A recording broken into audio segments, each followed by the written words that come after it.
Bonjour Jean-François Nativelle. Vous Bonjour. êtes une personnalité aujourd'hui connue dans la crise requin.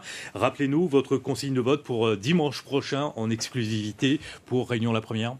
Alors vous savez, c'est pas un choix qui est aisé quand on est sur de tels enjeux. Mais ma consigne de vote donc se porte sur Jean-Luc Poudroux.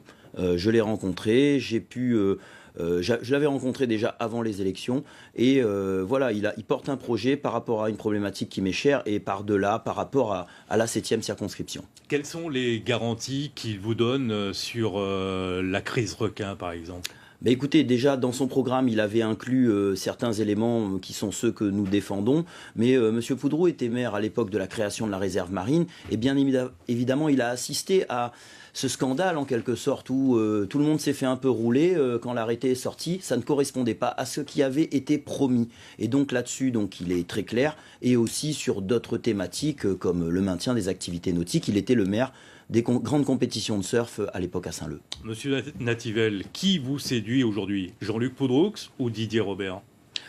Moi, si vous voulez, il y a quelque chose de global. Il faut savoir que déjà sur cette élection législative de la 7e, on a eu l'impression que c'était plus une élection à Saint-Leu. Vous êtes bien d'accord avec moi. Donc, on a eu aussi cette problématique de l'abstention. Moi, je ne vous cache pas, il y a énormément de gens qui, sur le terrain, me soutiennent en dehors de ma communauté. Mais les gens, par paresse, par oubli simplement parfois, ne sont pas allés voter. Donc maintenant, je me retrouve dans cette situation de me dire, qu'est-ce que je fais ? J'en reste là ou on prolonge le combat parce qu'il y a d'autres enjeux derrière, notamment 2020. Quel est votre message pour les abstentionnistes du premier tour ?